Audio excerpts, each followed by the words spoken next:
In the year 323 before Christ, inside the sweltering palace of Nebuchadnezzar II in Babylon, a god lay dying. He was a man of only 32, yet he had conquered the known world, stretching his empire from the shores of Greece to the banks of the Indus River. His name was Alexander, and the world held its breath as a mysterious fever consumed him. Rumors swirled like desert sandstorm. Was it poison? Was it the wrath of the gods he sought to imitate? His generals, the hardened men who had followed him through deserts and over mountains, gathered around his deathbed.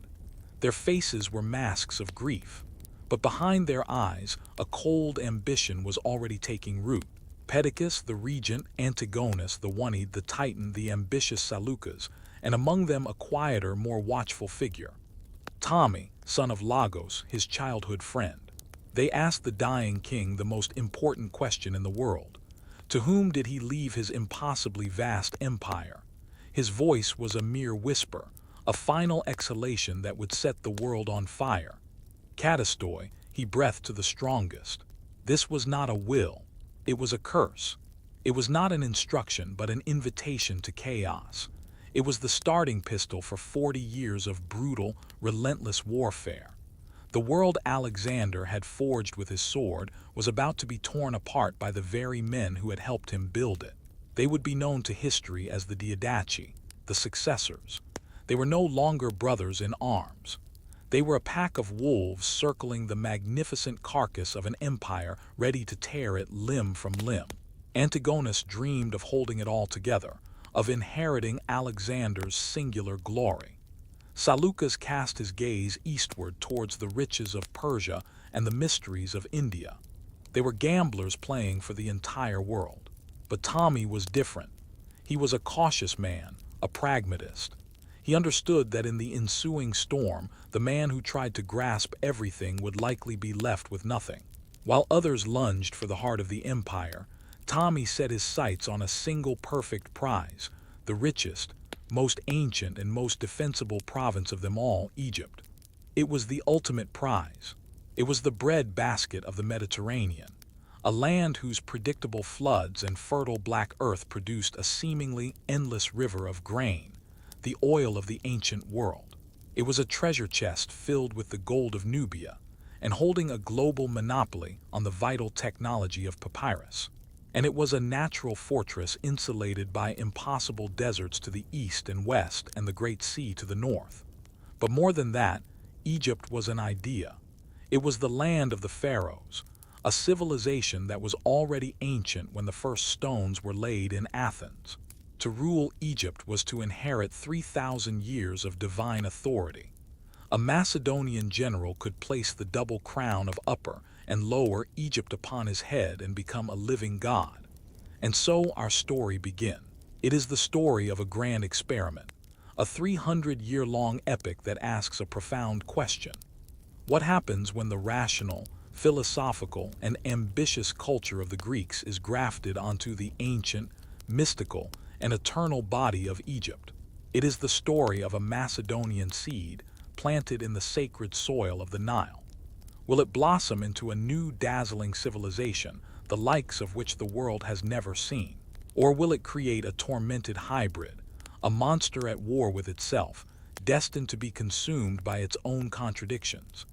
This is the chronicle of the House of Ptolemy, a story of Greek pharaohs, of incestuous marriages and brilliant minds, of unimaginable wealth and savage cruelty. And it is the story of its final indomitable queen, who would play one last desperate hand against the greatest empire the world would ever know. This is the Game of Thrones on the banks of the Nile. In the great game to claim the world, Ptolemy's first move was not with an army on a battlefield, but with a band of soldiers on a lonely road in Syria. His target was not a city or a fortress, but a funeral procession. But this was no ordinary funeral. It was the final journey of Alexander the Great. The body of the conqueror, perfectly preserved in a golden sarcophagus filled with honey, was being transported in a carriage so magnificent it defied imagination. It was a mobile temple of gold and jewels taking a year to build, pulled by 64 mules. Its destination was Ai, the ancient royal seat of Macedon, where Alexander was to be laid to rest with his ancestors. The regent Perdiccas knew that whoever buried Alexander buried him with the ultimate seal of legitimacy.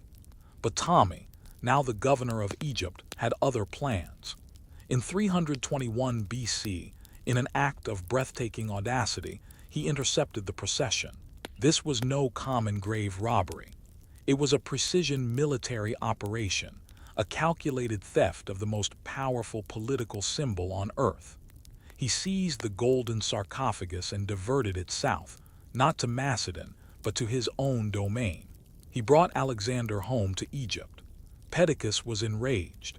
He declared Ptolemy an outlaw and marched the imperial army to the banks of the Nile to punish the thief and reclaim the sacred corpse. But Egypt, the natural fortress, held firm. Perdiccas failed humiliatingly and was murdered by his own mutinous officers. Ptolemy had not only stolen the body of a god, he had defeated the man who claimed to rule in his name. This single act of sacrilegious genius became the cornerstone of his dynasty. In stealing a dead man, Ptolemy gave life to a new kingdom. He understood a fundamental truth that escaped his rivals. That true power flows not just from land or from armies, but from the powerful current of legacy, and he now controlled its source. With Alexander's body secured, the war for his legacy had only just begun. Ptolemy, having won the first round, now had to hold his prize against a world of rivals. He was a general before he was a king, a man forged in the crucible of Alexander's campaigns. And he knew that kingdoms are won with steel, not just symbols. For 2 decades, he waged a relentless series of defensive wars, a masterclass in strategic patience and calculated aggression. His primary rival was the formidable Antigonus the One-Eyed, the old titan who dreamed of reuniting Alexander's empire under his own iron fist. The deserts that protected Egypt became Ptolemy's greatest weapon, a killing ground for invading armies. But Ptolemy was no mere defender. In 312 BC at the Battle of Gaza, he demonstrated his battlefield prowess. Alongside his ally, Seleucus, the future founder of the Seleucid Empire, Ptolemy faced down Antigonus's brilliant but reckless son, Demetrius the Besieger. Ptolemy's veteran army, disciplined and battle-hardened, crushed the younger man's forces. The victory was total. It not only secured Egypt's border, but also allowed Seleucus to reclaim his own territory of Babylon, forever changing the political map of the East. Ptolemy knew when to advance and, crucially, when to retreat. He would gain and lose territory in Syria and Greece, but his core objective never wavered. Protect the heartland, protect the Nile. This cautious defensive strategy was an anomaly in an age of reckless ambition, and it is precisely why Ptolemy would die peacefully in his bed, while so many of his rivals met violent ends on the battlefield. He earned the epithet Sot, meaning savior, for helping defend the island of Rhodes from Demetrius. It was a title he would proudly adopt, casting himself not as a conqueror but as a protector of the Hellenic world. But holding a kingdom requires more than just strong walls and a sharp sword. It requires an engine of power, a system to channel the immense wealth of the land into the hands of the state. Ptolemy proved to be as brilliant an administrator as he was a general. He did not destroy the ancient Phoenician bureaucracy with its 3 millennia of experience in managing the Nile. Instead, he superimposed a new, ruthlessly efficient Macedonian and Greek administration on top of it. He declared that all land in Egypt belonged to the king. The millions of Egyptian peasants who toiled in the fields were no longer farmers on their own land. They became royal tenants working for the state. Their surplus, systematically extracted through a complex web of taxes, levied on everything from crops and livestock to beehives and fishing licenses. He established royal monopolies over the kingdom's most lucrative industries: the production of papyrus, the paper of the ancient world, the weaving of textiles, the brewing of beer, the pressing of oil. All were controlled directly by the crown. It was a command economy on an unprecedented scale, designed for one purpose: to make the TMIC state the richest, and therefore most powerful in the Hellenistic world, to manage this complex system. He created a dual structure that would define the dynasty. Greek settlers were governed by Greek law in Greek courts. Native Egyptians were subject to their own ancient legal traditions administered by local priests and elders. On the surface, it was a pragmatic concession, but in reality, it created a system of legal apartheid, cementing the status of the Greek-speaking elite as a privileged ruling class, forever separate from the vast Egyptian population they governed. And to make this wealth flow, he minted coins bearing his own image. A powerful act of propaganda that projected his face and his authority into every marketplace from the shores of Libya to the borders of Syria. Every engine needs a capital. Every king needs a throne. Alexander had conceived of a city at the mouth of the Nile, but it was Ptolemy who breathed life into it, transforming a patch of coastal land into the future metropolis of the world. He entrusted the design to the architect Dinarates of Rhodes, who laid out a breathtaking vision, a grid of wide parallel avenues, a city of marble and light. Its location was a statement of intent.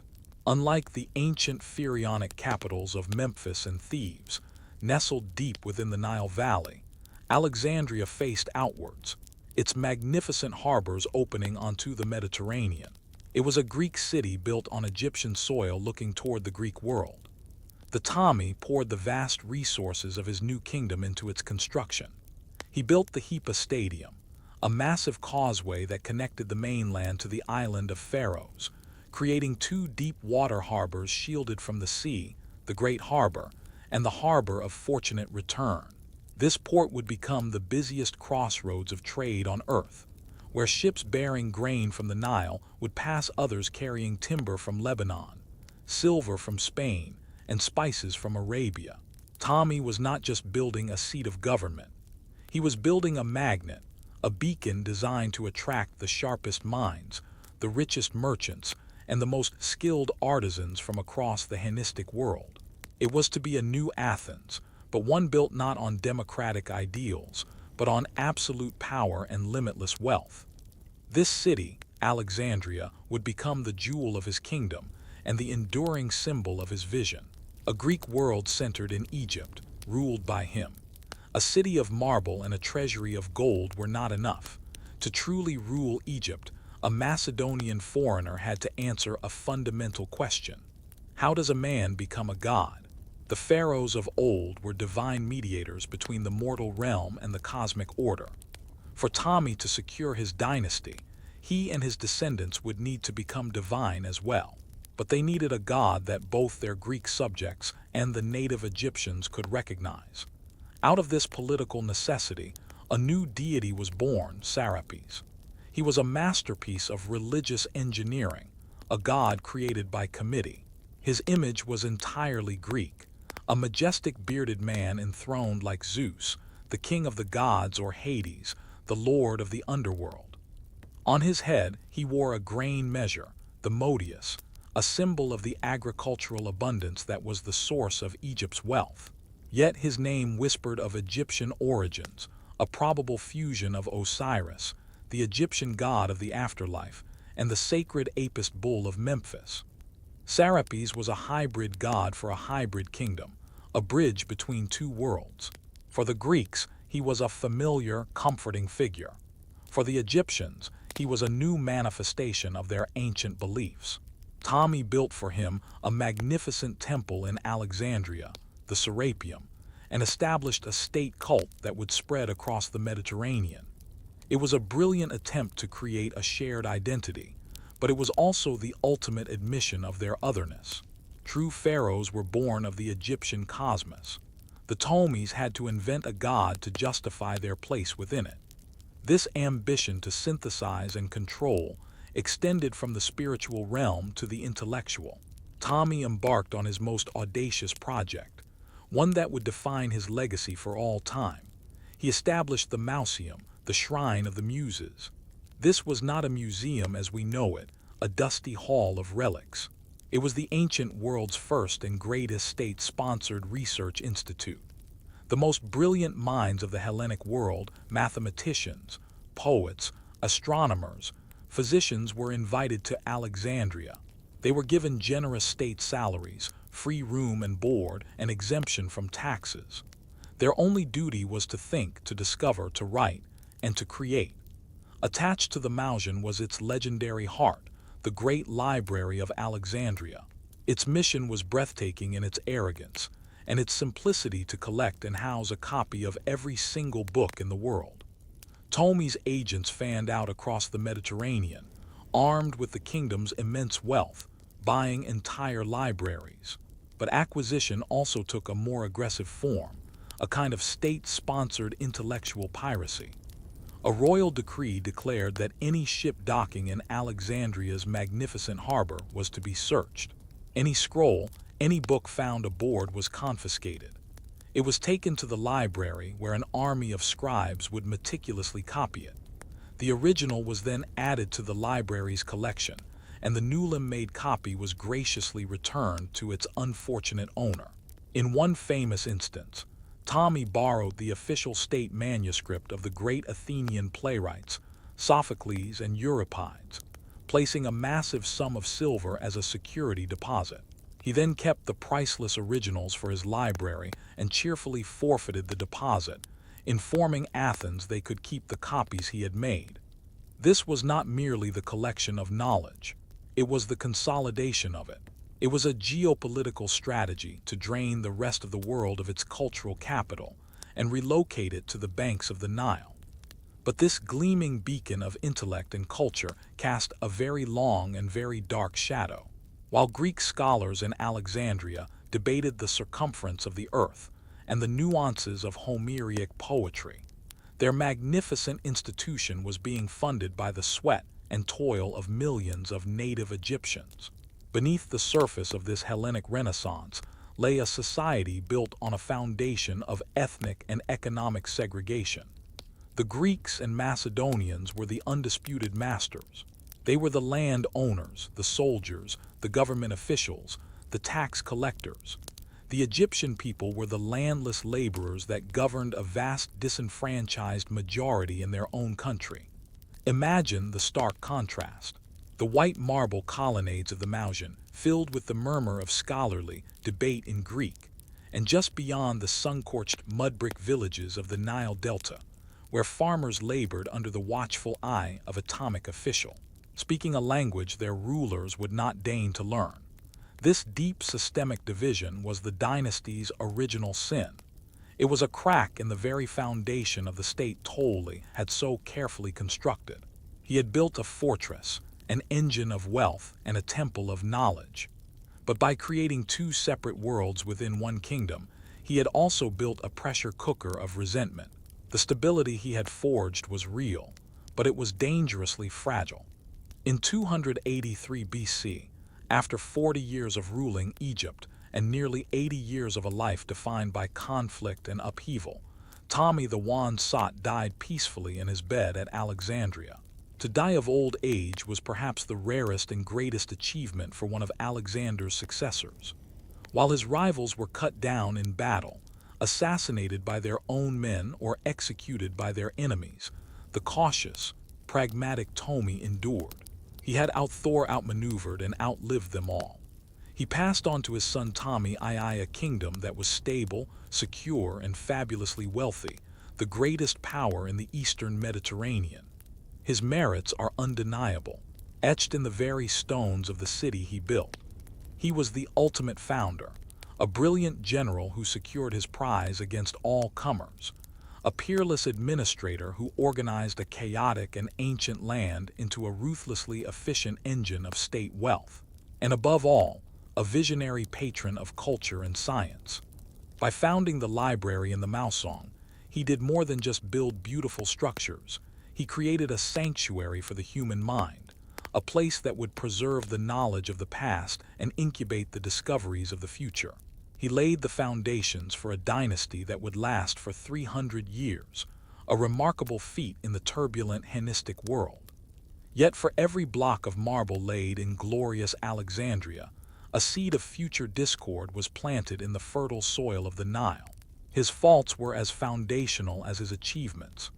The economic machine he built was fueled by the systemic exploitation of the Egyptian people, creating a vast reservoir of resentment. The stable society he forged was built upon the bedrock of ethnic segregation, a deliberate policy of us versus them that guaranteed future conflict. He created a kingdom of two peoples, forever held apart by language, law, and opportunity. And in declaring himself a savior god, he established a precedent for absolute divine power that, while wielded wisely by him, would become a corrupting poison in the veins of his weaker, more decadent descendants. Tommy, I was the master architect who designed and built a magnificent palace. The structure was brilliant, the treasury was full, and the view from the top was of the entire world. But he built this stunning edifice knowingly and deliberately on a cracked foundation. The story of his dynasty would be the story of his children and grandchildren living within its splendid halls, dazzled by the light streaming through its windows, all while the fractures beneath their feet grew wider and deeper with each passing generation, until the entire glorious structure was destined to collapse. Music. If Tommy, I was the master architect, the man who drew the blueprints and poured the solid foundations, then his son Tommy I was the artisan king who finished the palace. He was the one who gilded the ceilings, hung the finest tapestries, and filled its halls with treasures beyond counting. With the kingdom secure and the treasury overflowing, the age of consolidation gave way to an age of spectacle. The careful prose of Tommy's reign was about to be rewritten as the epic poetry of his descendants. The sun now rose on the Ptolemaic Golden Age. To walk the streets of Alexandria in this era was to walk through the heart of the world. The city itself had become a living monument to the dynasty's power. White marble temples and colonnades gleamed under the Egyptian sun, their clean Greek lines a stark and deliberate contrast to the ancient sandstone monuments upriver. In the harbor, the great lighthouse of Pharaohs, the tallest building on earth and one of the 7 wonders of the ancient world, was now complete. A tower of breathtaking ambition, its great mirror cast a beam of light 50 mi out to sea, a spear of brilliance that guided ships to safety, and declared to all comers that they were approaching the world's capital. The air was thick with the scent of spices from the east, the murmur of a dozen languages in the marketplaces, and the faint, ever-present smell of papyrus and ink drifting from the halls of the great library. Under Tommy I, who would call himself Philadelphia, he who loves his sister and his son, Tommy I, the benefactor, Alexandria was no longer just a city. It had become an idea. It was the radiant fulfillment of the Hellenistic dream, a place where the intellectual fire of Greece was fed by the limitless wealth of the East. For half a century, this city and the dynasty that ruled it would stand at the absolute pinnacle of human achievement. It was the center of science, of commerce, of literature, and of power. This was not just a kingdom, it was the world stage, and the Ptolemies were its brilliant, magnificent, and dangerously arrogant stars. Tommy I Philadelphia was not a warrior like his father. He inherited a kingdom that was already secure, a treasury that was already full. His genius lay not in conquest, but in consolidation, diplomacy, and the magnificent projection of power. He was a man of culture, of intellect, and of an almost theatrical extravagance. And he would inaugurate his reign with an act so shocking to the Greek world, yet so profoundly Egyptian that it would redefine the very nature of his dynasty. He married his own full sister Arsinoe II. To the Greeks, this was an abhorrent taboo. To the pharaohs of old, it was sacred tradition. The gods themselves, like Isis and Osiris, were brother and sister, husband and wife. In this single calculated act, Tommy too was making a clear declaration. We are no longer merely Macedonian generals ruling a foreign land. We are pharaohs. We are living gods, and the moral laws of mortals do not apply to us. But this was also a move of cold political pragmatism. It ensured that power, loyalty, and most importantly, the immense wealth of the royal house remained tightly consolidated. safe from the ambitions of foreign princes and scheming in-laws. Arino, the Seku, was no blushing bride or passive pawn in this arrangement. She was a formidable figure in her own right, older and far more politically experienced than her brother husband. She was a true survivor of the brutal first generation of successors. First married to the aged King Lysimachus of Thrace, she had navigated his treacherous court, only to see her children murdered before fleeing for her life. She was then briefly disastrously married to her own murderous half-brother Tommy Coronos. Her return to Egypt and marriage to Tommy II was her final triumphant move. She was not merely a queen consort, she was a co-ruler. Her sharp intellect and ruthless political acumen became the driving force behind the throne. She actively shaped foreign policy, skillfully managing conflicts with the Seleucid Empire and extending Toic influence across the ANC. Her portrait appeared on the kingdom's coinage, a powerful symbol of her authority. She was deified in her own lifetime, worshipped alongside her brother as one of the Theadelphi, the sibling gods. When she died, a grieving Tommy Seku established a state cult in her name that would last for centuries. It is no exaggeration to say that in the partnership of the Tommy and Arsinoe, she was the true strategist, the iron will that guided the Golden Age. With the political realm secured by this powerful partnership, Tommy turned his vast resources to fulfilling his father's intellectual ambitions. Under his patronage, the Mausian and the Great Library of Alexandria exploded into their full glory, becoming the undisputed center of gravity for the human mind. The work done here was not merely the passive collection of old texts. It was an active, energetic project to catalog, criticize, and expand upon the entirety of human knowledge.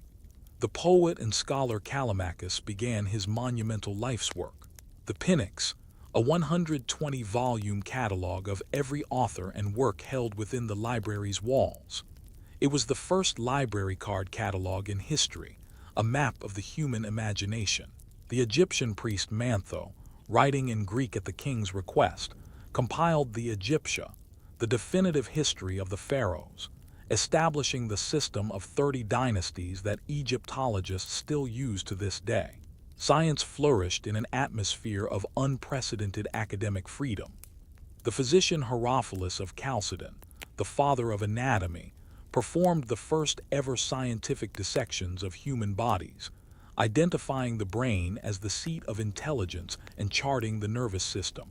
And in one of the most consequential acts of cultural patronage in history, Tommy Sound commissioned a project for the large Jewish population of his city.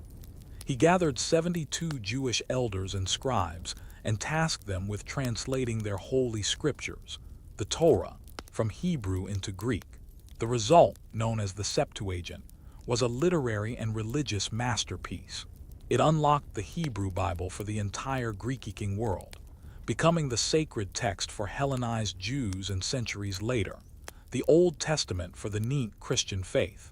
The intellectual fire of Jerusalem was brought to Alexandria, where it was preserved and magnified for all the world to see. But the Golden Age was not only an age of the mind. It was an age of breathtaking, almost overwhelming spectacle. To truly comprehend the wealth of Tommy II, one must witness the grand procession of the Tamya, a festival held to honor his deified father. Thanks to a detailed ancient account, we can reconstruct this incredible display of propaganda and power. It was a parade that dwarfed all imagination. It included tens of thousands of soldiers, their armor and weapons polished to a blinding sheen. There was a procession of 24 chariots pulled by elephants, squadrons of cavalry, and entire floats dedicated to the god Dionysus, featuring a wine press where men stomped grapes, and a massive wine skin holding 200,000 gallons that slowly dispensed wine to the ecstatic crowds along the route. It was a walking zoo from a fantasy, a testament to the global reach of atomic commerce. Leopards, panthers, cheetahs, a giraffe, a rhinoceros from Ethiopia, and hundreds of Arabian camels, and then came the treasure. Statues of solid gold were carried on men's shoulders. A golden procession of women, each carrying precious objects, floats laden with thousands of silver and gold vessels, crowns and armor. It was a river of precious metal, a torrent of wealth so vast it was almost obscene. This was far more than a celebration. It was a carefully choreographed act of geopolitical theater. It was a message to the assembled ambassadors, rivals, and subjects. A message delivered not with words but with an avalanche of gold and a parade of beasts. We are the richest, most powerful kingdom on earth. We are favored by the gods. We are invincible. Tommy III Agates was a man cast in a different mold from his father. Where Tommy was the consummate diplomat and patron of the arts, his son was a warrior, possessing the restless energy and military ambition of his grandfather's generation. He inherited a kingdom at the zenith of its power and wealth, and he was determined to forge it into an even greater empire. The opportunity for glory would arrive not as a matter of strategy, but as a matter of blood. The fuse was lit by a tragedy in the rival court of the Seleucids. Tommy III's beloved sister Bones had been married to the Seleucid king Antiochus II in a pact of peace. But upon the king's death, his spurned first wife, Leides, moved swiftly. In a venomous act of palace intrigue, she had Bones and her infant son assassinated to place her own child on the throne. The news struck Alexandria like a thunderbolt. This was not merely a political murder. It was an unforgivable insult to the honor of the PTOLEMAIC Dynasty. Tommy III's response was immediate and overwhelming. He was no longer just a king. He was an avenging brother. He launched the Third Syrian War, also known as the Leodisian War, an invasion of the Seleucid Empire on a scale not seen since the days of Alexander. His armies, superbly trained and funded by the limitless coffers of Egypt, stormed through Syria. They marched unopposed deep into Mesopotamia, reaching the great city of Babylon and even pushing beyond to the borders of Persia. It was a stunning military achievement. The Ptolemaic Empire reached its absolute greatest territorial extent, a sprawling domain that stretched from mainland Greece to the frontiers of Asia. But it was an act of cultural restoration that would earn him his immortal title. During his campaign, he located and reclaimed hundreds of sacred Egyptian religious statues, priceless idols that had been looted by the Persian conqueror Cambyses nearly 3 centuries earlier. When Tommy III returned to Egypt, not just with gold and plunder, but with the long-lost images of their gods, the native Egyptian populace and the powerful priesthood erupted in celebration. They hailed him as Oites, the benefactor. He was no longer just a Greek king. He was a true pharaoh, a restorer of tradition, a hero to the Egyptian people. The spirit of this golden age, a perfect blend of power, romance, and royal propaganda, is captured in the charming tale of his wife, Queen Bones II. As her husband marched to war, she made a solemn vow to the goddess Aphrodite, promising to sacrifice a lock of her famously beautiful hair if he returned victorious. When Tommy came home in triumph, she fulfilled her promise, shearing the lock and placing it as an offering in the temple. The next morning, the lock was gone. To calm the furious king and a distraught queen, the court astronomer Conan of Samos pointed to the heavens. He declared that the goddess had been so pleased with the offering that she had taken the lock and placed it among the stars for all eternity. He showed them a faint cluster of stars that from that day forward would be known as Coma Boneses. Bones's hair, a constellation we can still see today. But glory has a price. Empires are not sustained by myths and constellations, but by golden grain. And every coin spent on war, every block of marble raised for a new temple, and every lavish festival in Alexandria came from one place: the relentless backbreaking labor of the Egyptian farmers. Underneath the glittering surface of the Golden Age, the economic pressure on the native population was becoming immense. The first signs of this strain are revealed not in a record of battle, but etched onto a slab of stone, the Canopus Decree. In 238 BC, A great synod of all the high priests of Egypt gathered at the town of Canopus to issue a proclamation. On the surface, the decree is a symphony of praise for their royal benefactors, Tommy III and Bones II. It thanks the king for bringing back the lost statues, for protecting the temples with his armies, for respecting their ancient traditions, and even for using his personal funds to import and maintain the sacred Apis balls when the Nile floods were poor. But reading between the lines of this flattery, a new political reality emerges. The very need for such a decree demonstrates a subtle but critical shift in power. The all-powerful godlike king now required the public endorsement of the native elite. He could no longer simply command. He had to bargain for their support, offering tax breaks and privileges in exchange for their help in keeping the increasingly burdened population compliant. The Ptolemies now needed the Egyptian priesthood more than they would ever openly admit. Perhaps most telling of all is his single failed proposal buried within the text. The decree records a plan backed by the king for a brilliant and logical calendar reform to correct the slow drift of the 365-day Egyptian calendar. The priests proposed adding a single leap day every 4 years. The exact same system we use today. It was scientifically sound and eminently practical. And yet, it never happened. The reform was abandoned, likely due to the deep-seated conservatism of the very religious establishment that proposed it. This failure is a stark illustration of the limits of Ptolemaic power. The king of Egypt, the conqueror of Babylon, the ruler of the seas, could not persuade his subjects to change the way they marked time. Hellenic rationalism had crashed against the immovable wall of 3,000 years of Egyptian tradition. The Canopus Decree, then, is a monument to the dynasty at its absolute peak of power. But it is also a warning. It reveals the first hairline cracks in the imperial facade, a growing dependency on native elites, and a cultural resistance that even the greatest of the Greek pharaohs could not overcome. With the death of Tommy III in 222 BC, the brightest flame of the Ptolemaic dynasty was extinguished. The half-century reign of these two kings, father and son, represents the absolute zenith of their house. They had taken the solid foundation built by the first Ptolemy and erected upon it a golden edifice of breathtaking splendor. This was the moment in history when Alexandria was without question or rival the center of the human universe. The merits of this golden age are written in the stars themselves. Culturally, the Ptolemies presided over one of the most intellectually fertile periods in human history. The library in Mausion became a crucible of genius revolutionizing science, literature, and philosophy. Politically, the kingdom was a superpower.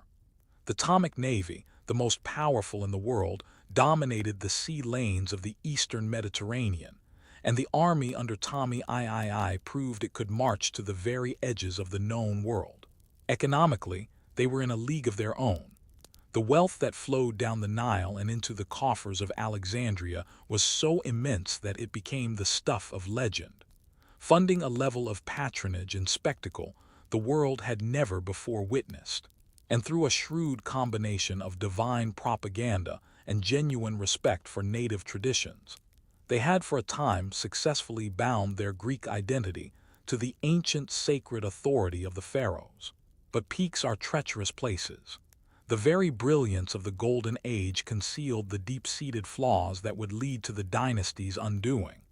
The success was so total, the power so absolute that it bred a dangerous complacency, a belief that their glory was permanent and their authority unshakable. The cost of this glory was enormous, an ever-increasing economic burden placed upon the shoulders of the Egyptian people, a debt that would eventually come due in the form of rebellion and civil war. And the cultural chasm between the opulent Greek-speaking court of Alexandria and the ancient, resilient world of the Egyptian countryside remained as wide as ever. They had built a magnificent house, but the rulers and the ruled still lived on different floors, speaking different languages, dreaming different dreams. The The golden age of the Ptolemies was a magnificent roaring bonfire casting its light across the entire ancient world. It was warm, brilliant, and dazzling to all who witnessed it. But bonfires by their very nature consumed their fuel voraciously. With the passing of the warrior King Oites, the great logs that had fed the flame were gone. Now only weaker hands would tend the fire. The blaze would begin to falter. The shadows would grow longer, and the first cold winds of decline would begin to blow across the sands of Egypt. Music power is a poison chalice passed from one generation to the next. For the first 3 Ptolemies it had been a tonic, a source of strength and ambition. But for the 4th, it was a fast-acting venom. Ptolemy Thor, who took the title Philopator, he who loves his father, would prove to be a bitter disappointment to his name's sake. Where his father, Oites, had been a warrior who expanded the empire, Philopator was a man of indolence, interested only in expanding his own pleasures. He was the first of his line to be born to the purple, insulated from the struggle and strife that had forged his ancestors. He inherited a world at its peak and seemed utterly uninterested in the effort required to keep it there. A vacuum of power is never empty for long. As the young king retreated into a life of drunken raillery and artistic dances, the real governance of Egypt fell into the shadows, seized by the hands of ambitious and unscrupulous courtiers. The true ruler of the kingdom was now a man named Ctesibius, the king's chief minister. Cunning, ruthless, and deeply corrupt, Ctesibius, along with his equally depraved partner Agathocles, formed a cabal that effectively controlled the throne. They surrounded the king, isolating him from the affairs of state, encouraging his worst impulses, and transforming the court of Alexandria into their personal fief. The character of the palace began to change. The vibrant intellectual energy of the previous reigns began to cool. The focus shifted from the library to the banquet hall, from the sponsorship of science to the patronage of sycophants and entertainers. The great roaring bonfire of the Golden Age was left untended, its flames beginning to shrink and sputter. This internal decay, this moral rot at the very heart of the Ptolemaic state, sent a stench of weakness across the Mediterranean. And the hungry wolves who circled the borders of Egypt, the ambitious rival kings who had been held at bay for decades by Ptolemaic strength, could smell it. The magnificent inheritance so carefully built by 3 generations of genius was about to be squandered. The decay in Alexandria was not a secret. Across the Mediterranean, in the heart of the rival Seleucid Empire, a new king was rising. Antiochus III was young, energetic, and burning with an ambition to restore the glory of his own dynasty. History would remember him as Antiochus the Great, and for good reason. He looked at the Ptolemaic kingdom, ruled by a lethargic playboy and his corrupt ministers, and saw not a rival but an opportunity. His primary target was the rich and strategically vital province of Caesarea, a territory that had been a point of contention between the 2 empires for a century. Antiochus believed the time was right to take it back once and for all. While Ptolemy IV busied himself with lavish religious ceremonies and the design of a colossal pleasure barge, Antiochus marched. His armies began to roll back the Ptolemaic frontier, capturing key cities one by one. Panic began to ripple through the court at Alexandria. So Ctesibius, the chief minister, was a master of the backstabbing politics of the palace. But he was now faced with an existential threat he could not assassinate or exile. He scrambled to respond, employing the one weapon he had mastered, deceit. He sent a series of diplomatic missions to Antiochus, feigning a desire for peace negotiations, all while frantically trying to buy time. Time to do what his neglectful king should have been doing all along, rebuilding the army. The legendary Ptolemaic military machine had been allowed to rust. It was short on men, short on morale, and short on time. The crisis facing Ctesibius was severe. For generations, the Ptolemaic army had been composed of a core of Macedonian and Greek settlers, supplemented by loyal mercenaries recruited from across the Hellenic world. But decades of peace and complacency had thinned the ranks of the local soldiery. And now with Antiochus on the march, the mercenary markets could not supply enough trained men quickly enough. The kingdom was on the verge of being unable to defend itself. Faced with this desperate reality, Ctesibius and the court made a fateful decision, a choice that would shatter one of the founding principles of Ptolemaic rule. They decided to arm the Egyptians. This was a radical, almost unthinkable step. The entire Ptolemaic state was built on a system of military apartheid. The power of the dynasty ultimately rested on the long Sissa pikes of the Macedonian phalanx. And those pikes had always been exclusively in Greek and Macedonian hands. To entrust the kingdom's defense to the native population they had so long exploited was to upend the very order of their society. It was an act born not of enlightenment, but of sheer desperation. 20,000 native Egyptians known as the Machimoi were conscripted from their villages. They were trained for the first time on this massive scale in the art of Macedonian warfare. They were drilled relentlessly, taught how to wield the fearsome 18ft pike, and organized into the disciplined, impenetrable formation of the phalanx, ready to fight and die alongside their foreign masters. So Ctesibius was not just handing these men weapons. He was handing them power, discipline, and a newfound sense of collective identity. He was opening Pandora's box, hoping to find a victory at the bottom, blind to the troubles that would inevitably fly out with it. In the summer of 217 BC, near the coastal town of Raphia, the two great armies of the Hellenistic world finally met. It was one of the largest battles of the age. On one side, Antiochus the Great, confident in his veteran troops and his superior Indian war elephants. On the other, Ptolemy Thor, a reluctant general leading a hastily assembled force whose core now consisted of 20,000 newly trained Egyptian farmers. The battle began with a terrifying spectacle, the clash of the elephants. Ptolemy's smaller African forest elephants, terrified by the sight and smell of their larger Indian cousins, panicked. They turned and crashed back through their own lines, sowing chaos and confusion. Seizing the moment, Antiochus himself led a cavalry charge on his right wing, shattering the Ptolemaic left. In a fatal display of youthful arrogance, the Seleucid king pursued his fleeing enemy far from the battlefield. Hungry for personal glory, this left the center of the battlefield to become the decisive point of conflict. The two great phalanxes, a combined force of perhaps 70,000 men, leveled their pikes and advanced upon each other. They met with a sound like thunder, a brutal grinding collision of shields, bronze, and flesh. Here the battle would be won or lost. And here the impossible happened. The Egyptian phalanx, the conscripted farmers who were supposed to be the weak link, did not break. Fired by a courage born of defending their homeland, they held their ground against Antiochus' seasoned professionals. Then urged on by Ptolemy Thor, who, in a rare display of leadership, rode before them, they began to push back. Slowly, inexorably, the Egyptian phalanx drove a wedge into the heart of the Seleucid line, which buckled and then broke completely. By the time Antiochus returned from his vain, glorious pursuit, his center was in full retreat and the battle was lost. The day belonged to Ptolemy. The kingdom was saved. The gamble, it seemed, had paid off.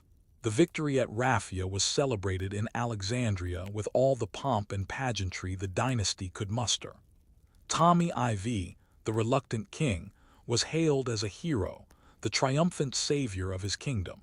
So Ctesibius and his cronies congratulated themselves on their brilliant, unorthodox strategy. On the surface, the crisis had been averted. The Seleucid threat was neutralized and the borders were secure. But the real consequences of Raphia were not to be found in the victory parades of the capital. They were quietly taking root in the sun-baked villages and fertile fields along the Nile. The gamble had been won, but the price was about to come due. The 20,000 Egyptian soldiers, the heroes of the battle, returned home. But they did not return as the same men who had left. They were no longer disenfranchised peasants toiling in obscurity. They were veterans. They had stood shoulder to shoulder in the phalanx, had faced down the most feared army in the world, and had won. They had been given the finest military training, a sense of discipline, and a powerful, intoxicating taste of their own collective strength. This newfound pride, this warrior's consciousness now collided with the harsh reality of their lives. They came back not to honors or land grants, but to the same crushing taxes, the same arrogant Greek officials, and the same status as second-class citizens in their own land. The injustice of it all, once a dull, accepted ache, now became a sharp, burning grievance. The victory at Raphia did not save Ptolemaic rule, it fatally undermined it. For the first time in their history, the Egyptian people had a large, battle-hardened cadre of men who knew how to fight and how to organize. A dangerous question began to be whispered in the villages, a question that passed from one veteran to another. If we are the ones who shed our blood to defend this kingdom, why are we ruled by these foreigners who look down on us? If our labor feeds the empire, why is its wealth hoarded in their glittering city while our families starve? Cetus, in his desperation, had not just armed the Egyptians. He had armed them with an idea, the idea of their own power. The lid of Pandora's box had been thrown open, and a fierce, angry spirit of national resistance had flown out. The inevitable explosion came not from the Hellenized north, but from the ancient, fiercely traditional heartland of Upper Egypt. Around the old capital of Thebes, a region that had always chafed under Greek rule, the simmering resentment erupted into a full-scale rebellion. This was no mere peasant riot. It was a war of secession. The rebels established their own independent kingdom in the south, a revived Egyptian state. They crowned their own pharaohs, rulers, who took traditional Egyptian names to defy their Greek overlords.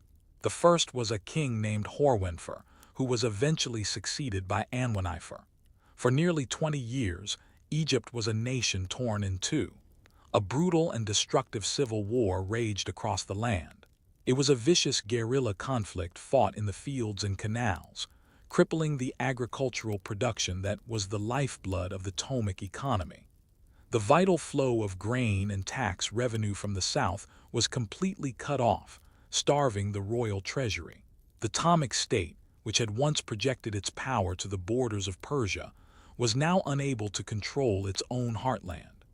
And while the kingdom burned, the court at Alexandria descended further into a self-destructive spiral of depravity and murder. Shortly after the victory at Raphia, the capable and popular Queen Irene III, Ptolemy IV's sister wife, was assassinated in a palace coup likely orchestrated by Soibius and Agathocles, who feared she might challenge their power. Years later, when Ptolemy for himself died, the corrupt ministers concealed the king's death for days while they plundered the palace and murdered their remaining rivals. The throne then passed to a child, Ptolemy V, leaving a kingdom already fractured by civil war in the hands of the very villains who had helped to start the fire. The house of Ptolemy was rotting from the head down just as its body was being torn apart. Out of the bloody chaos of the regency, the boy king Ptolemy V, the Epiphanes, was crowned. He inherited a kingdom in tatters. The south was in open rebellion. The treasury was empty, and the court was a viper's nest of assassins and schemers. His reign would be a long, brutal struggle to simply put the pieces of his shattered inheritance back together. It is in this context of desperation and near collapse that one of history's most famous artifacts was created, the Rosetta Stone. Today, we see the stone as a symbol of discovery and enlightenment. It rests in the British Museum, celebrated as the linguistic key that allowed the modern world to finally unlock the secrets of Egyptian hieroglyphs, to hear the voice of the pharaohs after millennia of silence. But to see the stone only through this modern lens is to fundamentally misunderstand its origin. In its own time, in 196 BC, the Rosetta Stone was not a monument to knowledge. It was a monument to weakness. It was not a scholarly text. It was a desperate piece of royal propaganda. The stone records a decree issued by a council of Egyptian priests gathered in the ancient capital of Memphis. It is a public declaration of their loyalty to the young Ptolemy V, affirming his legitimacy as the rightful pharaoh of all Egypt. But this loyalty came at a very steep price. In exchange for the priest's crucial support in helping to quell the Great Revolt, the decree lists the massive concessions the king was forced to make. He forgave huge amounts of taxes owed by the temples. He released prisoners. He granted the priesthood unprecedented privileges and financial immunities. He, the divine king, was effectively bribing his own subjects for their allegiance. The reason for its famous three scripts, sacred hieroglyphics for the priests, everyday Demotic for the Egyptian populace and official Greek for the administration, was not for the benefit of future archaeologists. It was a practical necessity to ensure that this political bargain was understood by every segment of a fractured society. The Rosetta Stone is not a celebration of a dynasty's power, but a public record of its decline. It is tangible proof that the Ptolemaic king could no longer rule by force or divine right alone. He had to negotiate to compromise to buy the loyalty of the native elite he so desperately needed. The cracks in the foundation, first appearing under Ptolemy, had now become gaping chasms that could only be bridged by humiliating concessions. The dynasty would survive this crisis, but it was now a wounded beast, a shadow of its former glorious self. Music there is an ancient symbol, the Ouroboros, a serpent eating its own tail in an endless self-devouring cycle. In the century that followed the death of Ptolemy the house of Ptolemy became a living Ouroboros. The great eagle of the first Ptolemies was long dead. In its place was a nest of vipers locked in a frantic, incestuous struggle for survival. The names of the kings become a confusing blur. Ptolemy the 6th, the 8th, the 10th, the 12th. The individual men almost cease to matter, their identities dissolving into a relentless pattern of familial violence. The story is no longer one of great individuals shaping history, but of a sick pathology repeating itself. Generation after generation, brother wages war on sister who is also his wife. Mothers murder their sons to place another son on the throne. Uncles usurp their nephews. Palace of Alexandria, once the brightest center of learning on earth, transformed into a gladiator's arena, its marble halls echoing not with philosophical debate, but with the whispers of assassins and the screams of the dying. The prize was no longer a glorious empire, but a tarnished, blood-soaked crown. And while the serpents of the Nile were busy consuming each other, a greater predator, the eagle of Rome, watched from across the sea with a cold, patient gaze, waiting for the moment to strike. The story of this chaotic century can be told through the toxic saga of three siblings, the children of Ptolemy Thebe, who would drag their kingdom into the abyss. The first was the elder son Ptolemy V6, who took the title Philemida, he who loves his mother. He was by most accounts a milder and more reasonable man. The second was his younger brother, a terrifying figure who would become Ptolemy VII. History remembers him by his insulting nickname, Fiskkin, the pot belly, a nod to his grotesque obesity. Fiskkin was a monster of appetites for food, for power, for cruelty. He was the dark heart of this era, and caught between them was their sister Cleopatra II. Following the now entrenched family tradition, she was married to her elder brother Ptolemy V6 and bore him children. After his death, she would be forced into a nightmare, becoming the wife of the very man who hated her husband, the brutal Fiskkin. Her life would become a relentless tragedy. A queen passed between two warring brothers. Their saga began as a fragile triumvirate, a joint rule that shattered almost immediately. The ambitious Fisk, hungry for absolute power, drove his gentle older brother out of Alexandria. Defeated and exiled, Ptolemy VI did what had now become the standard move for a spurned Ptolemaic royal. He sailed to Rome, dressed in humble rags, to beg the Roman Senate for help. Rome, ever eager to deepen its influence, was happy to oblige, but their solution was not designed to bring peace. It was designed to perpetuate weakness. They divided the Ptolemaic Empire, a masterful stroke of imperial policy. Ptolemy V6 was restored to the throne of Egypt and Cyprus. But Physcon was formally granted his own kingdom in Cyrenaica, modern-day Libya. The Roman eagle had sliced the Ptolemaic serpent in two, ensuring the brothers would remain rivals, forever keeping Egypt distracted and divided. The true horror began after Ptolemy VI died years later while on campaign in Syria. Physcon saw his chance. He stormed back to Alexandria, his legitimacy secured by a monstrous pact. He would marry his sister Cleopatra II, the grieving widow of the brother he despised. On their wedding day, as celebrations filled the city, Physcon cemented his power with an act of unspeakable cruelty. He had his young nephew, Ptolemy VII, the son of his new wife and his dead brother, assassinated.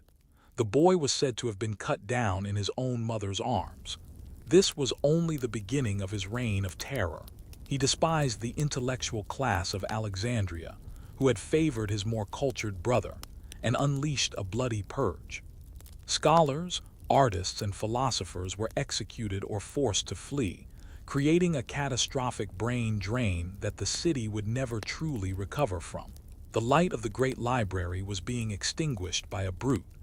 The climax of his barbarism came years later during a vicious civil war against his own wife and sister, Cleopatra II. To break her spirit, Physcon committed his most infamous atrocity. He murdered their own young son, had the boy's body dismembered, and sent the head, hands, and feet to Cleopatra in a box, delivered as a grotesque birthday present. This was the house of Ptolemy at its absolute nerve, a family of monsters ruling over a kingdom of ghosts. How does a royal line fall so far? How does a dynasty that began with the genius of Ptolemy so decay into the psychopathic barbarism of Physcon? Part of the answer lies in the very tradition that was meant to preserve their power, the practice of incestuous marriage. Politically, the strategy was designed to keep power and wealth concentrated to prevent the royal bloodline from being diluted or challenged by outsiders. But it had a catastrophic, unforeseen consequence. While other royal houses used marriage to build alliances with foreign powers, the Ptolemies used marriage to create enemies in their own bedrooms. Every sibling became a rival. Every family dinner was a potential conspiracy. The closed loop of succession meant that everyone in the immediate family had a legitimate and often equal claim to the throne. It created a political pressure cooker, a paranoid echo chamber where suspicion festered into hatred and hatred inevitably exploded into violence. This intense insular environment, combined with the corrupting influence of absolute power, created a dynasty that was not just genetically inbred, but politically and morally inbred as well. The system was no longer producing statesmen. It was breeding monsters. As the house of Ptolemy tore itself apart, the Roman Republic watched with calculating interest. For decades, Rome had been a distant power, a growing giant on the other side of the sea. But in the year 168 BC, in a single dramatic confrontation, Rome would reveal the new and brutal reality of world power. The Seleucid king Antiochus, foreseeing Egypt weakened by the infighting between Ptolemy VI and his brother Physcon, had invaded. He had crushed the Ptolemaic army and now stood at the very gates of Alexandria, poised to conquer all of Egypt. The dynasty was on the brink of utter extinction. In desperation, the Ptolemies sent a plea for help to Rome. Rome did not send a fleet or an army. It did not need to. It sent one man, a stern, elderly senator named Gaius Papilius Linus. The encounter that followed has become a legend of diplomatic history, a terrifying demonstration of soft power. Papilius met Antiochus in the suburbs of Alexandria. The Seleucid king, flushed with victory and surrounded by his guard, saw the lone Roman envoy approach and offered a hand in friendly greeting. Papilius ignored it. In his own hand, he carried a simple wooden cane. Without speaking, he stooped down and used the cane to draw a wide circle in the sand, completely enclosing King Antiochus. Only then, standing before the trapped and bewildered monarch, did Papilius deliver the Senate's message. It was not a request. It was an ultimatum. Antiochus was to withdraw his entire army from Egypt and Cyprus, and he was to give his answer before he stepped outside that circle. Silence fell upon the sand. A victorious king at the head of a massive army was being held hostage by a line drawn by an unarmed old man. The power on display was not the power of swords and spears, but the immense, unshakable authority of the Roman Republic, an authority so absolute that it could command kings from afar. For a long, humiliating moment, Antiochus hesitated, the fate of his empire resting on his next move. Then, utterly defeated by this gesture of pure political will, he relented. He would withdraw. Peleus finally shook his hand. This was the moment the Hellenistic age effectively ended. The great successor kingdoms were no longer masters of their own destiny. They were client states. Egypt had been saved, but in the process, its independence had been irrevocably lost. It now existed only because Rome allowed it to. From that day forward, the Game of Thrones was no longer played in Alexandria. It was played in the corridors of the Roman Senate. The endless Ptolemaic family feuds simply changed their venue. Rival claimants, princes, and queens would make the humiliating journey to Rome, their baggage trains heavy with gold to plead their case before powerful Roman patrons. They sold off royal lands, mortgaged the future of their kingdom, and took on crippling loans from Roman bankers, all to fund the bribes necessary to win the favor of a handful of senators. The fabulous wealth of Egypt was being systematically siphoned away to fuel the political careers of ambitious Roman warlords. The poster child for this new reality was Ptolemy XII, father of the famous Cleopatra. He was nicknamed Ulitz, the flute player, a testament to his decadent, unwarlike character. While his kingdom crumbled, he focused on his music, but he was a master of the art of bribery.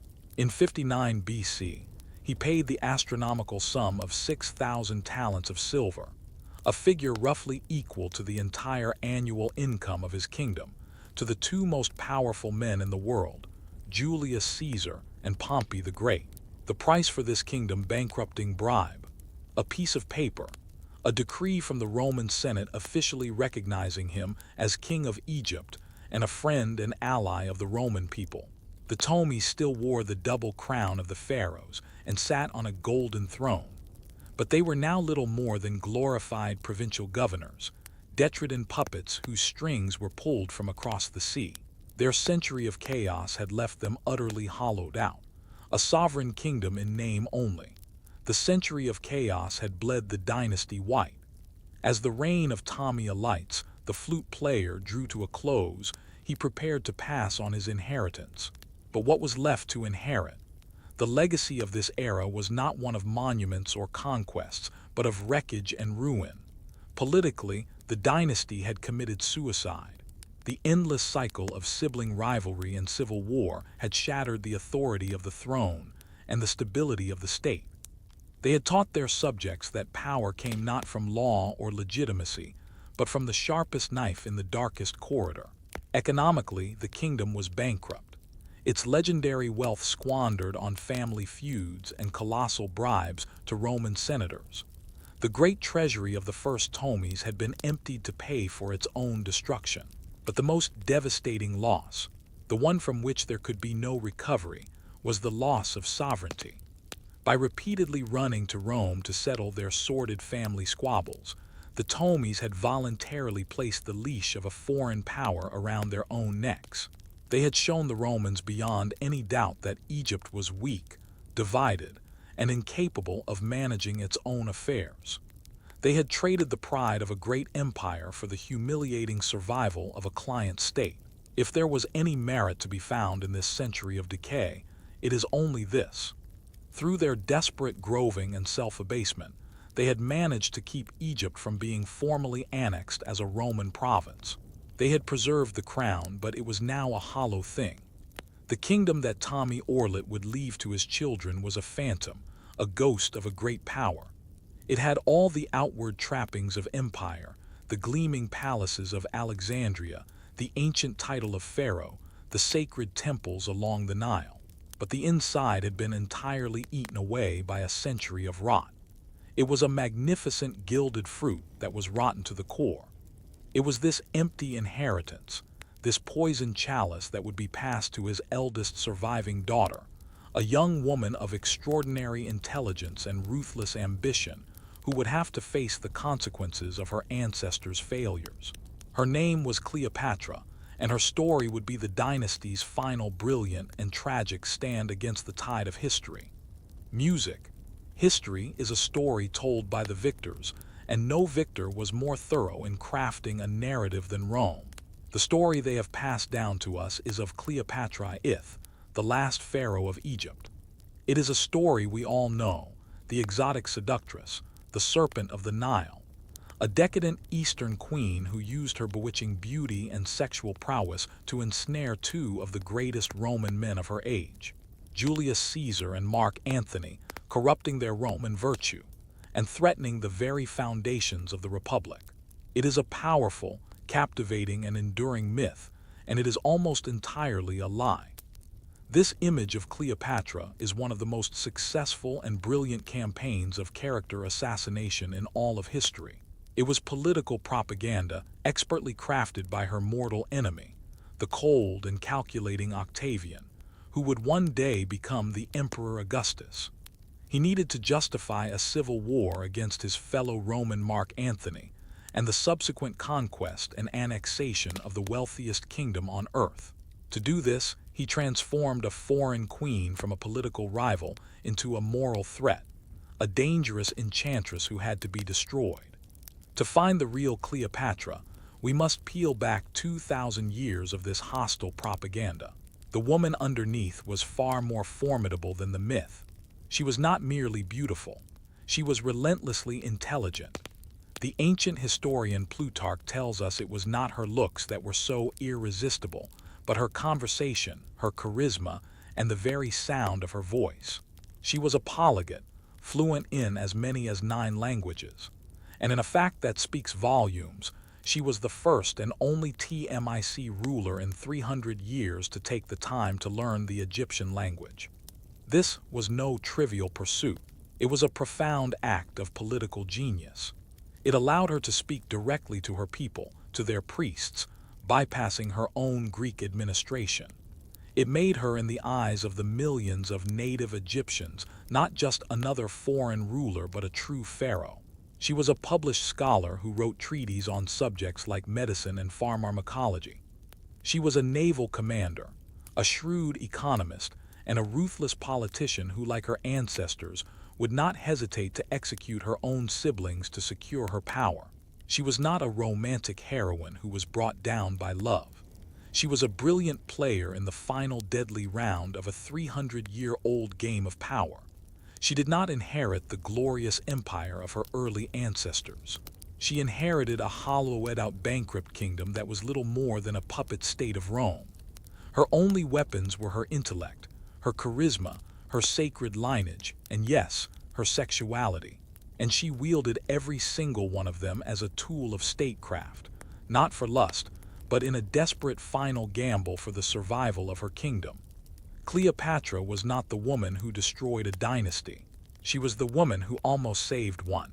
In 51 BC, Ptolemy the flute player died, leaving his fractured kingdom to his 2 eldest surviving children, an 18-year-old daughter named Cleopatra and her 10-year-old brother, Ptolemy XIII, as dictated by their father's will, a document written to appease Rome. They were to rule jointly as husband and wife. But Cleopatra was not a woman who shared power. She immediately seized the initiative, issuing decrees in her own name and placing her own face alone on the coinage. But the Alexandrian court she inherited was a nest of vipers dominated by the corrupt ministers who had controlled her weak father. A powerful cabal led by the Eunuchus and the general Achilles saw the young, pliable boy king as a much more convenient puppet than his fiercely intelligent and strong-willed sister. For 3 years, they systematically worked to undermine her, turning her own brother against her until in 48 BC they succeeded. Cleopatra was driven from her own capital, a queen in exile, forced to flee to Syria. But she was a true descendant of the first Ptolemy. She did not accept defeat. She immediately began raising a mercenary army, preparing to wage a civil war to reclaim her birthright. As Cleopatra gathered her forces on the borders of Egypt, the entire Mediterranean world was convulsed by a greater civil war. The two titans of the age, Julius Caesar and Pompey the Great, had turned the Roman Republic into their personal battlefield. At the climactic battle of Pharsalus in Greece, Caesar's legions crushed the forces of his rival. Pompey, defeated and desperate, fled. He sailed for Egypt, believing he would find sanctuary. After all, he had been the great Roman patron of the PTOLEMAIC Dynasty, the man who had propped up Cleopatra's own father. But the court of the boy King Ptolemy saw the situation differently. His advisors, led by Pothinus, made a cold and ruthless calculation. Why back a loser? To win the favor of the seemingly invincible Caesar, they decided to offer him a gift. As Pompey's boat reached the shore, he was ambushed and stabbed to death in full view of his horrified wife and children. His head was severed and preserved. A few days later, Caesar himself arrived in Alexandria pursuing his enemy. He was met at the palace and formally presented with the severed head of Pompey the Great. The reaction of the Egyptian court was one of smug self-congratulation. The reaction of Caesar was one of fury. He recoiled in disgust, and some say he wept not from love for his fallen rival, but from sheer outrage that the eunuchs and courtiers of a pathetic client kingdom would dare to murder a Roman consul. One of the greatest men of his generation was an unforgivable effrontery. The court's craven attempt to win his favor had backfired catastrophically. It gave Caesar the perfect moral and legal pretext to stay, to occupy the palace, and to settle the affairs of Egypt as he saw fit. With Caesar now installed in the palace, acting as the supreme arbiter of Egypt's fate, Cleopatra saw a sliver of an opportunity, a single desperate path back to power. She was still in the desert with her army, and her brother's forces blockaded all the approaches to the city. She could not fight her way in, so she decided to smuggle herself in. It was a plan of such audacious theatricality that it would become legendary. Under the cover of darkness, she met a trusted Sicilian merchant, Apollodorus, who fied her past enemy patrols in a small fishing boat. Arriving at the harbor of Alexandria, she still had to get past the palace guards. So she was laid out and rolled up tightly inside a common bed sack, or perhaps, as the legend romanticizes it, a luxurious carpet. Apollodorus simply slung the bundle over his shoulder, as if carrying mundane cargo walked brazenly past the centuries, and delivered his package directly to Julius Caesar's private apartment. There, before the most powerful man in the world, the bundle was unrolled and the 21-year-old queen emerged. Imagine the scene. A 52-year-old Roman general, a man who had conquered Gaul and defeated Pompey, suddenly confronted by the determined, intelligent, and charismatic young queen, appearing as if by magic at his feet. This was not primarily an act of seduction. It was a political master stroke. In a single unforgettable gesture, she had bypassed her enemies, demonstrated her utter fearlessness, and gained a direct personal audience with the only man who could restore her to her throne. Caesar, a man who respected courage and brilliance above all else, was utterly captivated. From that night on, the die was cast. Caesar and Cleopatra became allies. It was a partnership of immense mutual benefit.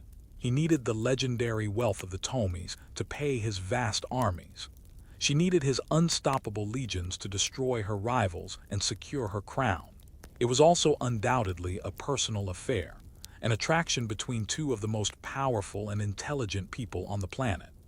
Enraged at being outmaneuvered, Pothinus and Achilles unleashed their army on Caesar's small contingent in the city, sparking the brutal Alexandrian War. For months, vicious street fighting engulfed the capital. In the chaos, a fire set by Caesar's troops to burn enemy ships in the harbor spread to warehouses on shore, tragically destroying an unknown number of scrolls belonging to the Great Library. Eventually, with the arrival of Roman reinforcements, Caesar was victorious. Ptolemy drowned in the Nile, weighed down by his own golden armor as he tried to flee.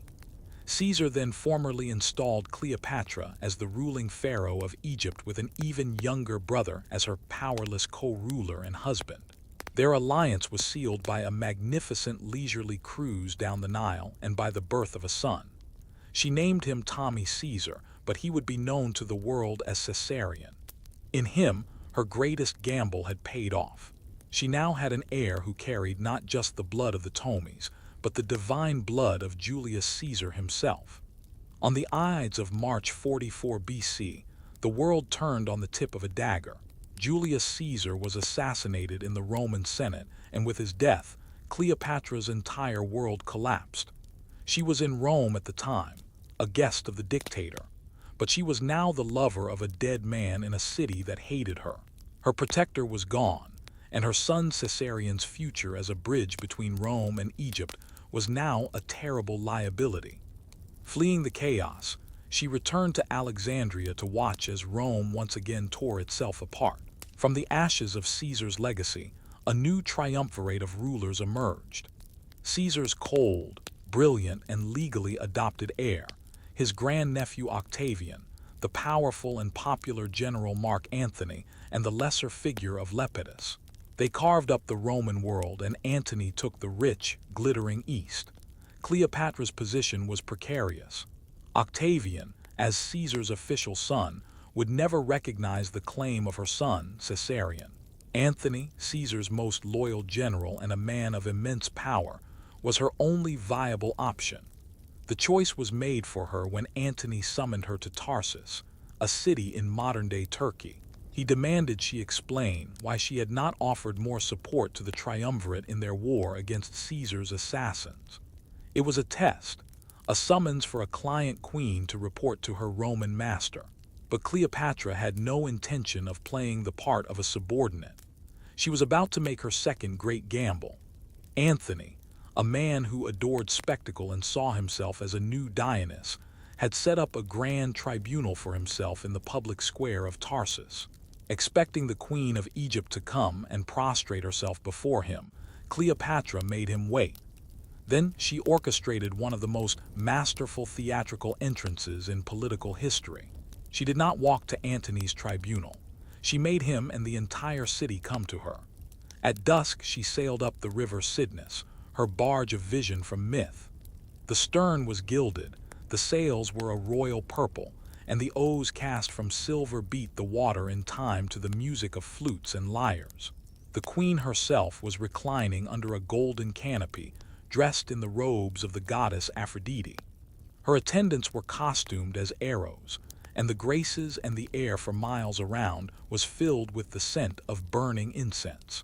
The spectacle was so breathtaking that the entire population of Tarsus abandoned the marketplace, leaving Antony sitting alone and ignored on his tribunal to crowd the riverbanks. The power dynamic was instantly brilliantly reversed. She was not the client queen. She was a living goddess. Antony the mortal was now the one who had to come to her. That night he dined on her magnificent barge and fell completely under her spell. This was not just seduction.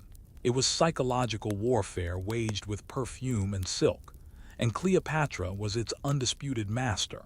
The partnership forged at Tarsus would define the next decade. It was by all accounts a passionate and genuine love affair, but it was also a formidable political and military alliance.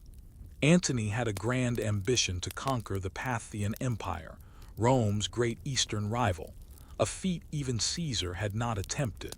For this he needed a secure base of operations, and more importantly, the one thing Cleopatra had in abundance: money.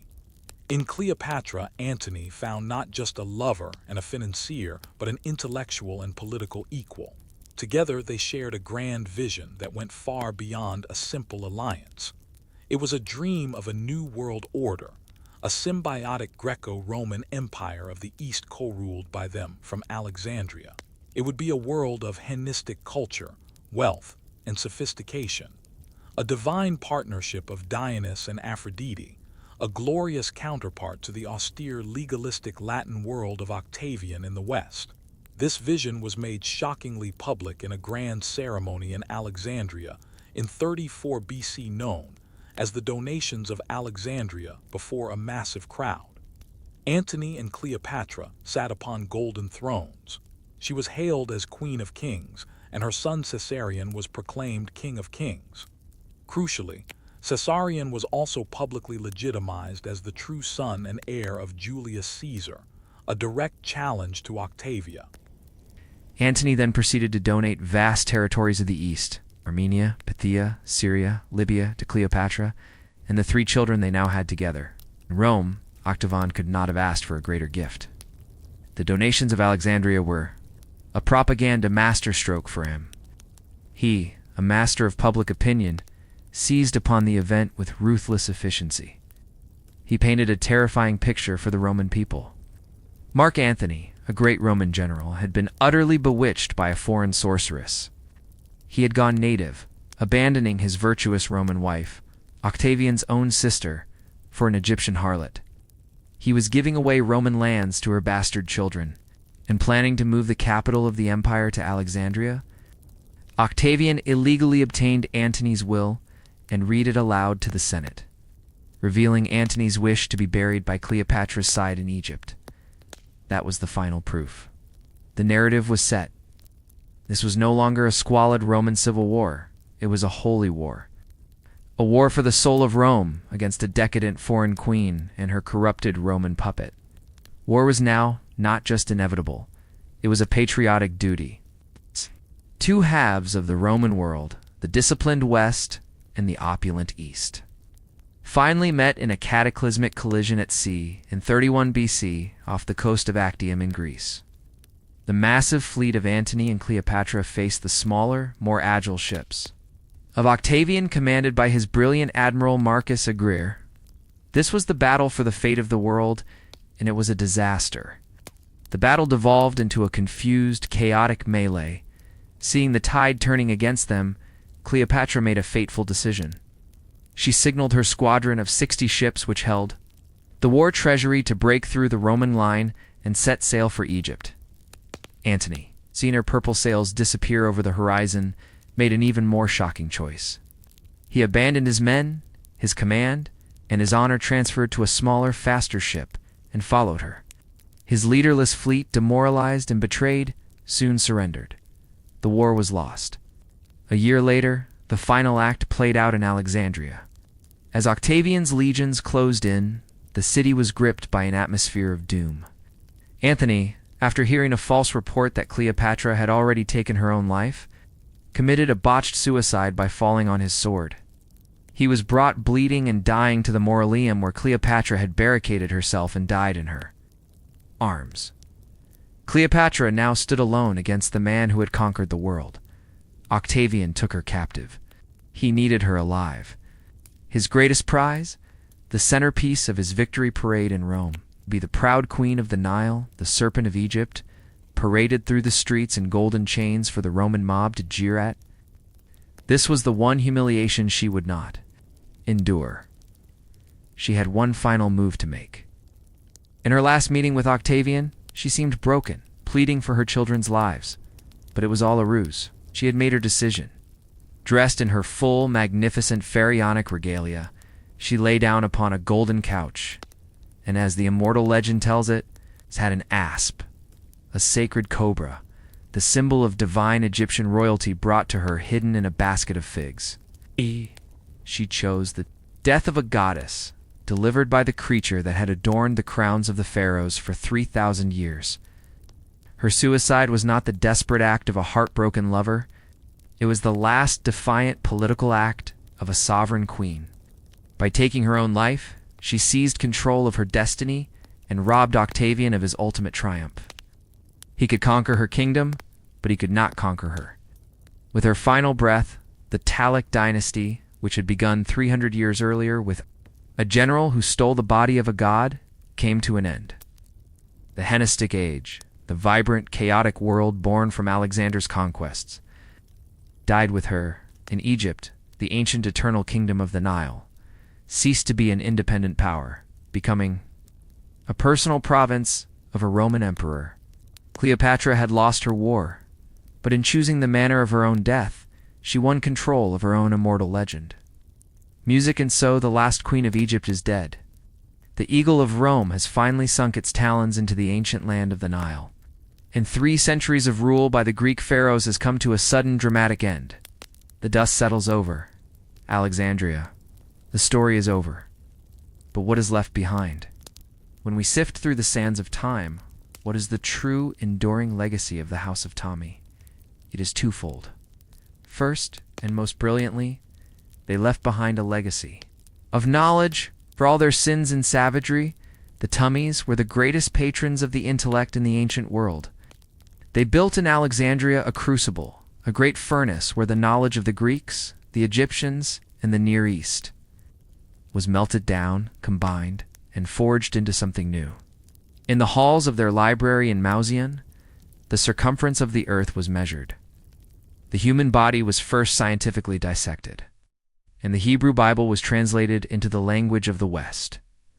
They were the guardians of a fragile flame, preserving the wisdom of the classical age and passing it on to Rome, to the Islamic world, and ultimately to us.